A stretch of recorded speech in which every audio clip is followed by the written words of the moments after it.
ಅದೊಂದು ಪಾವಿತ್ರತೆ ಏನಿದೆ ಮತ್ತು ಅವ್ರ ಗೌರವ ಏನಿದೆ ಅದನ್ನು ಉಳಿಸುವಂಥ ಕೆಲಸ ಎಲ್ಲ ಸದಸ್ಯರು ಮಾಡಬೇಕು. ಸನ್ಮಾನ್ಯ ಅಧ್ಯಕ್ಷರೇ, ತಾವು ತಂದಿರುವಂಥ ಈ ಸಂತಾಪ ಸೂಚನೆ ನಿರ್ಣಯಕ್ಕೆ ಬೆಂಬಲ ಸೂಚಿಸಿ, ಅದೇ ರೀತಿ ನಮ್ಮ ಎಲ್ಲ ಸದಸ್ಯರುಗಳಿಗೂ ಕೂಡ ಸಲಹೆಯನ್ನು ಕೊಟ್ಟಿದ್ದಾರೆ ಅಂತ ನಾನು ತಿಳ್ಕೊಂಡಿದ್ದೀನಿ. ಅವರ ಕುಟುಂಬಸ್ಥರು ಕೂಡ ಇಲ್ಲಿ ಬಂದು ನೋಡದೇ ಇದ್ರೂ ಕೂಡ ಮಾಧ್ಯಮದಲ್ಲಿ ಅವ್ರು ನೋಡ್ತಾ ಇರ್ತಾರೆ. ಸೊ ಈ ನಡವಳಿಕೆನೂ ಕೂಡ ಇಂಪಾರ್ಟೆಂಟು ಅನಿಸ್ತದೆ. ಇಲ್ಲಿ ನಡೆಯುವಂಥ ನಡವಳಿಕೆನೂ ಕೂಡ ಭಾಳ ಇಂಪಾರ್ಟೆಂಟು. ಯಾಕೆಂದರೆ ನಾವು ಎಲ್ಲರಿಗೂ ಸಂತಾಪ ಸೂಚನೆಯನ್ನು ನಾವು ಮಾಡಲ್ಲ. ಸಮಾಜಕ್ಕೆ ಸೇವೆ ಸಲ್ಲಿಸಿದರೆ ಅವರು ಕಾರ್ಯ ನೆನಪಿನಲ್ಲಿ ಇಟ್ಕೊಬೋದು ಅನ್ನೋರ್ಗೆ ಮಾತ್ರ, ಕೆಲವ್ರಿಗೆ ಮಾತ್ರ ನಾವು ಆಯ್ಕೆ ಮಾಡಿ ಮಾಡೋದು. ಆದರೆ ಎಲೆಮರೆಯ ಕಾಯಿಗಳು ಬೇಕಾದಷ್ಟು ಜನ ಸಮಾಜಮುಖಿಯಾಗಿ ಕೆಲಸ ಮಾಡಿದ್ದಾರೆ. ಸೊ ಅವರೆಲ್ಲರಿಗೂ ನಾವು ಸಂತಾಪ ಮಾಡೋಕ್ಕಾಗಲ್ಲ. ಆದರೆ ಅಂಥ ಸಂದರ್ಭದಲ್ಲಿ ನಾವೆಲ್ಲರೂ ಕೂಡ ನಮ್ಮ ನಡವಳಿಕೆಗಳು ಸರಿ ಇರಬೇಕು ಅನ್ನೋದ್ರ ಬಗ್ಗೆ ತಾವು ಸಲಹೆಯನ್ನು ಕೊಟ್ಟಿದ್ದಾರೆ. ಅದನ್ನು ನಾನು ಸ್ವಾಗತ ಮಾಡ್ತೀನಿ. ಸನ್ಮಾನ್ಯ ಮೇಟಿಯವರು ಸಿಟ್ಟಿಂಗ್ ಸದಸ್ಯರು, ನಮ್ಮ ಜೊತೆನೇ ಶಾಸಕರಾಗಿ ಕೆಲಸ ಮಾಡಿದ್ದಾರೆ. ಅವರು ಬರೋದು ಗೊತ್ತಾಗ್ತಾ ಇರಲ್ಲ, ಹೋಗೋದು ಗೊತ್ತಾಗ್ತಾ ಇರಲ್ಲ. ಮುಖ್ಯಮಂತ್ರಿಗಳು ಹೇಳಿದ ರೀತಿ ಭಾಳ ಸಜ್ಜನ ಇರೋ ವ್ಯಕ್ತಿ. ಅವರ ಕೆಲಸ ಆಯಿತು, ಅವ್ರ ಕಾರ್ಯ ಆಯಿತು, ಅವ್ರ ವಿಚಾರ ಮಾತ್ರ ಅವರು ಚರ್ಚೆ ಮಾಡ್ತಾಯಿದ್ರು. ಆ ಥರದ ವ್ಯಕ್ತಿತ್ವವನ್ನು ಮೇಟಿಯವರು ಹೊಂದಿದ್ರು. ಸೊ ಅವರು ಭಾಳ ಕೆಳಮಟ್ಟದಿಂದ ರಾಜಕೀಯಕ್ಕೆ ಬಂದಿದ್ದಾರೆ. ಏನೋ ಒಂದು ಇನ್ಫ್ಲೂಯೆನ್ಸ್ ಆಗಿ ಬಂದವರು ಅಂತ ನನಗನ್ಸಿಲ್ಲ. ಭಾಳ ಕೆಳಮಟ್ಟದಿಂದ ಗ್ರಾಮ ಪಂಚಾಯಿತಿಯಿಂದ, ಅದೇ ರೀತಿ ಅಭಿವೃದ್ಧಿ ಪ್ರಾಧಿಕಾರ, DCC ಬ್ಯಾಂಕು, MLA ಆಗಿ, ಮಂತ್ರಿಯಾಗಿ, ಲೋಕಸಭಾ ಸದಸ್ಯರಾಗಿ ಎಲ್ಲ ರಂಗದಲ್ಲೂ ಕೆಲಸ ಮಾಡಿದ್ದಾರೆ. ಯಾಕಂದರೆ ಬಾಗಲಕೋಟೆ ಜಿಲ್ಲೆಯಲ್ಲಿ ಜಾತಿ ಇರ್ಬೋದು, ಧರ್ಮ ಇರ್ಬೋದು, ಇವೆಲ್ಲವನ್ನ ಮೀರಿ ಗೆಲ್ತಾ ಇದ್ರು ಅವರೆಲ್ಲರೂ ಕೂಡ. ಆ ಥರ ಒಳ್ಳೆಯ ಸಜ್ಜನ ವ್ಯಕ್ತಿಯಾಗಿದ್ದಾರೆ. ಭಾಳಷ್ಟು ಬಾರಿ 1989ರಿಂದನೂ ಕೂಡ 2025ವರೆಗೂ ಕೂಡ ಅವರು ಶಾಸಕರಾಗಿ ನಮ್ಮ ಮಧ್ಯೆ ಕೆಲಸ ಮಾಡಿದ್ದಾರೆ, ಸಚಿವರಾಗಿ ಕೆಲಸ ಮಾಡಿದ್ದಾರೆ. ಈಗಾಗಲೇ ಮುಖ್ಯಮಂತ್ರಿ ಹೇಳಿದ್ದಾರೆ, ಭಾಳ ಆತ್ಮೀಯರಾಗಿದ್ದಂಥವರು, ಅಭಿಮಾನಿಯಾಗಿದ್ದಂಥವರು. ಅವರ ಅಭಿಮಾನ ಒಬ್ಬರನ್ನ ಕಳ್ಕೊಂಡಿದ್ದೀನಿ ಅನ್ನೋ ಮಾತನ್ನು ಕೂಡ ಹೇಳಿದ್ದಾರೆ. ಅವರು ಕೂಡ ಆ ಕ್ಷೇತ್ರದ ಜನರ ಪರವಾಗಿ ಕೆಲಸ ಮಾಡಿದ್ದಾರೆ. ಸೊ ಅವರಿಗೆ ನಾನು ನನ್ನ ಸಂತಾಪವನ್ನು ಸೂಚನೆ ಮಾಡ್ತಾಯಿದ್ದೀನಿ. ಎರಡನೇದಾಗಿ ಸನ್ಮಾನ್ಯ ದೇವರಾಜ್ ಅವರ ನನ್ನ ಪಕ್ಕದ ಕ್ಷೇತ್ರ, ನನ್ನ ಪಕ್ಕದಲ್ಲಿ ಚಿಕ್ಕಪೇಟೆ ಶಾಸಕರಾಗಿದ್ದರು.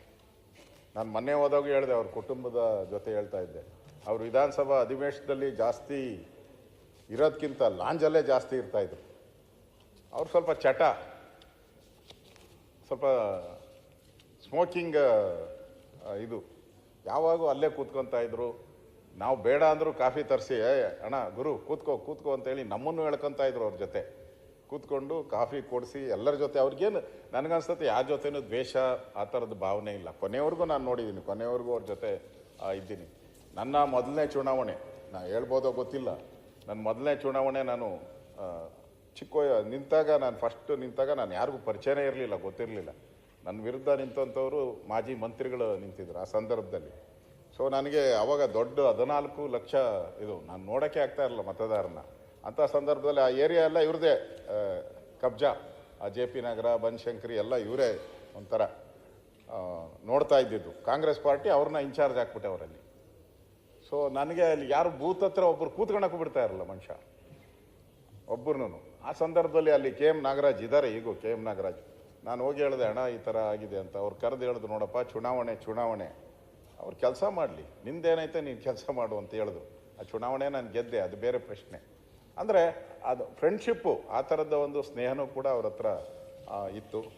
ಸೊ ಮೊನ್ನೆ ಅವರು ನನಗೂ ಆಶ್ಚರ್ಯ, ಹುಟ್ಟದ ಹಬ್ಬ ಆಚರಣೆ ಮಾಡೋಕ್ಕೂ ಅವರು ದೇವಸ್ಥಾನಕ್ಕೆ ಹೋದರು, ಚಾಮುಂಡೇಶ್ವರಿ ದೇವಸ್ಥಾನಕ್ಕೆ. ಅವಾಗೂ ದೇವಸ್ಥಾನ ಭಕ್ತಿ ಅವರು ರೆಗ್ಯುಲರ್. ಪಾಪ ನನಗೆ ಅವರು ಮಣ್ಣಾದಾಗ, ಅವರು ಹುಟ್ಟಿದ ದಿನವೇ ಮಣ್ಣಾಗಿದ್ದು, ಅವರು ಅಲ್ಲಿ ಮಣ್ಣಾಗಿದ್ದು ಕೂಡ ಹುಟ್ಟಿದ ದಿನವೇ. ಭಾಳ ಅವರ ಮಗನೂ ಕೂಡ ಸದಸ್ಯರಾಗಿದ್ದರು, ಕಾರ್ಪೊರೇಷನ್ನಲ್ಲಿ ಸದಸ್ಯರಾಗಿ ಸೇವೆನೂ ಮಾಡಿದ್ದಾರೆ ಅನಿಸುತ್ತೆ. ಅವರು ನಮಗೂ ಕೂಡ ದೇವರಾಜರು ಆತ್ಮೀಯರಾಗಿದ್ದರಿಂದ ನಾನು ಕೂಡ ಅವ್ರ ಸಂದರ್ಭದಲ್ಲಿ ಹೋಗಿದ್ದೆ. ಭಾಳ ನೋವಿನ ಸಂಗತಿ. ಅವರ ಆತ್ಮಕ್ಕೂ ಅವರ ಕುಟುಂಬಕ್ಕೂ ಈ ದುಃಖವನ್ನು ಭರಿಸುವಂಥ ಶಕ್ತಿ ನೀಡಲಿ ಅಂತೇಳಿ ದೇವರಲ್ಲಿ ಪ್ರಾರ್ಥನೆ ಮಾಡ್ತೀನಿ. ಅದೇ ರೀತಿ ಶಿವಶಂಕರಪ್ಪ ಗೌಡ ಪಾಟೀಲ್ರವರು ಕೂಡ 11ನೇ ವಿಧಾನಸಭಾ ಚುನಾಯಿತರಾಗಿದ್ದರು. ರೈತರ ಧ್ವನಿಯಾಗಿ ಕೆಲಸ ಮಾಡಿದ್ದಾರೆ. ಪದವೀಧರರಾಗಿ, ಕೃಷಿಕರಾಗಿ ಸಮಾಜ ಸೇವೆಯನ್ನು ಮಾಡಿದ್ದಾರೆ. ಅವ್ರಿಗೂ ಕೂಡ ನಾನು ಈ ಸಂದರ್ಭದಲ್ಲಿ ಸಂತಾಪವನ್ನು ಸೂಚನೆ ಮಾಡ್ತೀನಿ. ಇನ್ನೊಂದು ಭಾಳ ಪ್ರಮುಖವಾಗಿ ಸಾಲುಮರದ ತಿಮ್ಮಕ್ಕ.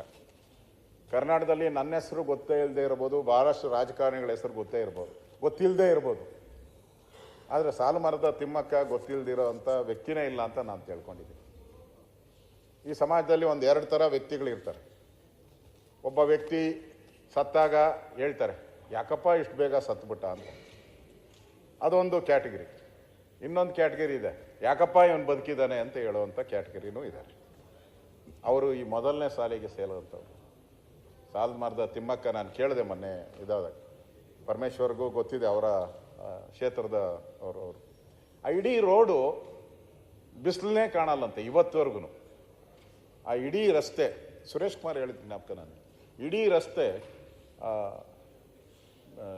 ಅದು ಸೂರ್ಯನ ಕಿರಣಗಳು ಬೀಳಲ್ಲಂತೆ, ಅಷ್ಟು ಒತ್ತಾಗಿ ಆಲದ ಮರಗಳನ್ನು ಎತ್ತಿದ್ದಾರೆ. ನಾವು ನೆನೆಸ್ಕೊಬೇಕು. ಸಾಲುಮರದ ತಿಮ್ಮಕ್ಕನ ಜೊತೆ ಅವರ ಪತಿಯನ್ನು ನಾವು ನೆನೆಸ್ಕೊಬೇಕು. ಅವರ ಪತಿನೂ ಕೂಡ ಪ್ರತಿದಿನ ನೀರನ್ನು ಒತ್ತು ತಗೊಂಡು, ಈಗ ಥರ ಅವಾಗ ಪೈಪ್ ಸಿಸ್ಟಮ್ ಇರಲಿಲ್ಲ, ಡ್ರಿಪ್ ಸಿಸ್ಟಮ್ ಇರಲಿಲ್ಲ, ಏನೂ ಇರಲಿಲ್ಲ. ಅಂಥ ಸಂದರ್ಭದಲ್ಲಿ ಪ್ರತಿದಿನ ಬಿಂದಿಗೆ ಹೊತ್ಕೊಂಡು ಅವ್ರ ಗಂಡ ಹೆಂಡತಿ ಇಬ್ಬರೂ ಕಿಲೋಮೀಟರ್ ಗಟ್ಟಲೆ ಆಲದ ಮರ ಹಾಕಿದ್ದಾರೆ. ಇವತ್ತು ಸಾಲುಮರದ ತಿಮ್ಮಕ್ಕ ನಮ್ಮ ಜೊತೆ ಇಲ್ಲ, ಆದರೆ ಆಲದ ಮರ ಇನ್ನೂ ಬದುಕಿದೆ, ಇನ್ನೂ ನೆರಳು ಕೊಡ್ತಾ ಇದೆ. ಅಲ್ಲಿ ಹೋದಾಗೆಲ್ಲ ಜನ ಹೇಳ್ತಾರೆ, ಇದು ಸಾಲುಮರದ ತಿಮ್ಮಕ್ಕನ ಮರ ಅಂತ ಹೇಳ್ಬಿಟ್ಟು. ಆ ಥರದ ಒಂದು ನೆನಪಿಟ್ಕೊಳೋ ಅಂತ ಸಾಕ್ಷಿ ಗುಡ್ಡೆಯನ್ನು ನಿರ್ಮಾಣ ಮಾಡಿದಂಥ ಒಬ್ಬ ತಾಯಿ ಸಾಲುಮರದ ತಿಮ್ಮಕ್ಕನವರು. ಅವ್ರಿಗೆ ಈಗಾಗಲೇ ಮುಖ್ಯಮಂತ್ರಿಗಳು ಹೇಳಿದ್ದಾರೆ, ಅವರ ಹೆಸರಲ್ಲಿ ಪ್ರಶಸ್ತಿಯನ್ನು. ಒಳ್ಳೆಯದು. ಈ ಥರ ಸಮಾಜಮುಖಿಯಾದಂಥ ಕೆಲಸವನ್ನು ಮಾಡಿದಂಥವ್ರಿಗೆ ಗೌರವ ನಾವ್ಯಾಕೆ ಸಲ್ಲಿಸ್ಬೋದು ಅಂದರೆ ಇದ್ರ ಮುಖಾಂತರನೇ ಸ್ವಲ್ಪ ಅವ್ರ ನೆನಪು ಉಳಿಬೇಕು, ಸದಾ ಉಳಿಬೇಕು. ಅವ್ರಿಗೆ ಪ್ರಶಸ್ತಿಗಳು ಲೆಕ್ಕನೇ ಇಲ್ಲ, ಅಷ್ಟು ರಾಜ್ಯ ಇರ್ಬೋದು, ಕೇಂದ್ರ ಇರ್ಬೋದು, ಎಲ್ಲ ಪ್ರಶಸ್ತಿಯನ್ನು ಅವ್ರಿಗೆ ಕೊಟ್ಟಿದ್ದಾರೆ. ಪದ್ಮಶ್ರೀ ಕೂಡ ಬಂದಿದೆ, ನಾಡೋಜ ಪ್ರಶಸ್ತಿ ಬಂದಿದೆ. ನಾನು ಅವರ ಸರ್ಕಾರ ಕೂಡ ಅವರ ರಾಯಭಾರಿಗೆ ನೇಮಕ ಮಾಡಿದ್ದಾರೆ. ನಮ್ಮ ಬೇಲೂರು ನಮ್ಮ ಸುರೇಶ್ ಅವರು ನನಗೂ ಪತ್ರ ಕೊಟ್ಟಿದ್ದಾರೆ. ಅವರ ಸ್ಮಾರಕ ಅವರ ಹೆಸರಲ್ಲಿ ಒಂದು ಕೆಲಸ ಆಗಬೇಕು, ವಸ್ತು ಸಂಗ್ರಹಾಲಯ ಆಗಬೇಕು ಅನ್ನೋ ಮಾತನ್ನು ನಮ್ಮ ಸುರೇಶ್ ಅವರು ಕೂಡ ಹೇಳಿದ್ದಾರೆ. ಮುಖ್ಯಮಂತ್ರಿಗಳು ಕೂಡ ಅದನ್ನು ಘೋಷಣೆ ಮಾಡ್ತಾರೆ ಅನ್ನೋ ವಿಶ್ವಾಸ ನನಗಿದೆ. ಅವರ ಕುಟುಂಬ ಅಂತ ಹೇಳಿದ್ರೆ ನಾನು ಅವ್ರ ಕುಟುಂಬದವ್ರಿಗೆ ಏನು ಸಲ್ಸೋಕ್ಕೆ ಆಗಲ್ಲ. ನಾನು ಅವ್ರ ಕುಟುಂಬ ಅಂದರೆ ಇಡೀ ಕರ್ನಾಟಕ ಅವ್ರ ಕುಟುಂಬ. ಕರ್ನಾಟಕದ ಜನ ಎಲ್ಲನೂ ಕೂಡ ದುಃಖ ವ್ಯಕ್ತ ಮಾಡಿದ್ದಾರೆ. ಅವರ ಅಭಿಮಾನಿಗಳಿಗೆ ನನ್ನ ಸಂತಾಪವನ್ನು ನಾನು ಸೂಚನೆ ಮಾಡ್ತಾ ಇದ್ದೀನಿ. ಇನ್ನು SL ಭೈರಪ್ಪನವರು ಭಾಳ ಸಾಹಿತ್ಯ ಲೋಕದಲ್ಲಿ ಅವ್ರನ್ನ ಭಾಳ ದೊಡ್ಡ ಹೆಸರು ಅವ್ರದ್ದು. ಅವರ ಮಾತೆ ಒಂಥರ, ನಾನು ಹಲವಾರು ಬಾರಿ ಭೇಟಿ ಮಾಡಿದ್ದೀನಿ. ಒಳ್ಳೆ ಕಡ್ಡಿ ತುಂಡಾದ ರೀತಿ ಮಾತಾಡುವಂಥ ಒಬ್ಬ ಸಾಹಿತಿ ಅವರು. ಏನೇ ವಿಚಾರಗಳಿದ್ರೂ ಕೂಡ ಧೈರ್ಯವಾಗಿ ಯಾವುದೇ ಮುಲಾಜಿಲ್ಲದೆ ಮಾತಾಡ್ತಾಯಿದ್ರು. ಅವರು ಕೂಡ ಒಳ್ಳೆ ವಿದ್ಯಾರ್ಥಿಯಾಗಿ, ಪದವೀಧರರಾಗಿ ಹಲವಾರು ಕಾದಂಬರಿಗಳನ್ನು ಕೂಡ ಬರೆದಿದ್ದಾರೆ. ಅವರ ವಂಶವೃಕ್ಷ, ತಬ್ಬಲಿ ನೀನಾದ ಮಗನೇ, ನಾನು ಸಿನಿಮಾ ನೋಡಿದ್ದೀನಿ, ಇವೆರಡು ಸಿನಿಮಾನೂ ನಾನು ನೋಡಿದ್ದೀನಿ. ವಂಶವೃಕ್ಷ ಮತ್ತು ತಬ್ಬಲಿ ನೀನಾದ ಮಗನೇ ನೋಡಿದ್ದೀನಿ. ಇವೆಲ್ಲನೂ ಕೂಡ ವಿಮರ್ಶೆ ಮಾಡುವಂಥ ಚಿತ್ರಗಳು. ನಾವು ಹೋಗಿ ಈ ಸಿನಿಮಾಗಳು ನೋಡ್ತಿರಲ್ಲ, ಏನು ಫೈಟಿಂಗು, ಇವು ಬಾಂಬ್ ಹಾಕೋದು, ಈ ಥರದ ಸಿನಿಮಾಗಳಲ್ಲ, ವಿಮರ್ಶೆ ಮಾಡೋದು. ಅಂದರೆ ಸಮಾಜದಲ್ಲಿ ಏನು ತಪ್ಪುಗಳಿದೆ, ಏನು ಅನ್ಯಾಯ ನಡೀತಾ ಇದೆ, ಅದರ ಪ್ರತಿಬಿಂಬವಾಗಿ ಅವರ ಈ ಸಿನಿಮಾಗಳು ಬಂದಿದ್ದು.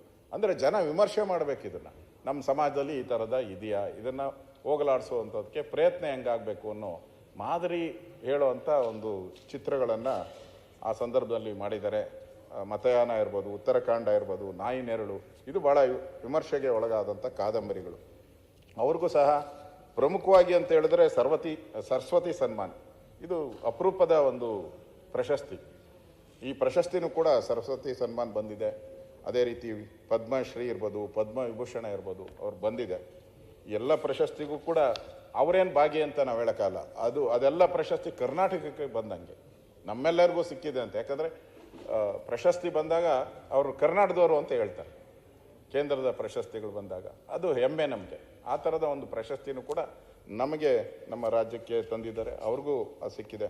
ಕೊನೆಯ ದಿನಗಳಲ್ಲಿ ಅವರು ಬೆಂಗಳೂರಲ್ಲಿ ಬಂದು ವಿಶ್ರಾಂತಿ ಪಡಿತಾ ಇದ್ದರು. ನನಗೆ ಒಬ್ಬರು ಪತ್ರಕರ್ತರು, ಎಡಿಟ್ರು, ಅವರು ಅವ್ರನ್ನ ನೋಡ್ತಾ ಇದ್ರು. ಅವತ್ತು ಕೂಡ ಪ್ರತಿದಿನ ಬೆಳಗ್ಗೆ ವಾಕಿಂಗ್ ಮಾಡಿ ಆರಾಮ್ಸೆ ಬಂದು ತಿಂಡಿ ತಿಂದು ಹೋಗ್ತಾ ಇದ್ರು. ಸಡನ್ನಾಗಿ ಅವ್ರಿಗೆ ಸಮಸ್ಯೆ ಆದಾಗ ಅಲ್ಲಿನ ಆಸ್ಪತ್ರೆ ಸೇರಿದ್ರು. ಅವರು ತೀರ್ಕೊಂಡಿದ್ದಾರೆ. ಅವರು ಕೂಡ ಮೈಸೂರಿನವರು, ಮೈಸೂರಲ್ಲೇ ವಾಸ ಆಗಿದ್ದರು. ಅವರ ಎಸ್ ಎಲ್ ಭೈರಪ್ಪನವ್ರಿಗೂ ಕೂಡ ನಾನು ಭಾಳ ದುಃಖ ವ್ಯಕ್ತ ಮಾಡಿ ಅವರ ಕುಟುಂಬಕ್ಕೆ ಈ ದುಃಖವನ್ನು ಭರಿಸುವಂಥ ಶಕ್ತಿ ನೀಡಲಿ ಅಂತೇಳಿ ಭಗವಂತನಲ್ಲಿ ಪ್ರಾರ್ಥನೆ ಮಾಡ್ತಾ ಇದ್ದೀನಿ.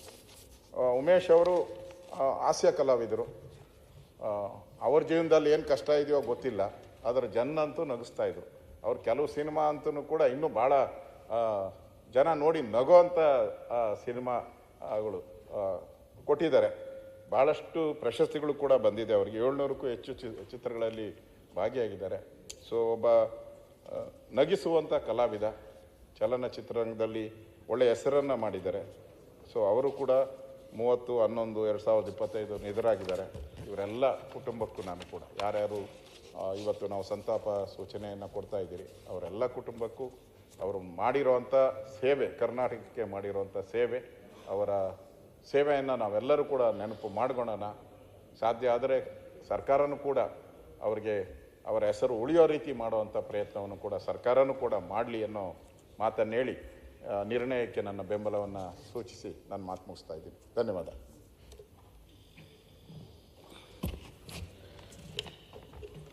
ಮಾನ್ಯ ಅಧ್ಯಕ್ಷರೇ, ತಾವು ತಂದಿರತಕ್ಕಂಥ ಈ ಸಂತಾಪ ಸೂಚನೆಗೆ ನನ್ನ ಬೆಂಬಲವನ್ನು ವ್ಯಕ್ತ ಮಾಡಿ ಇವತ್ತು ಈ ಸದನ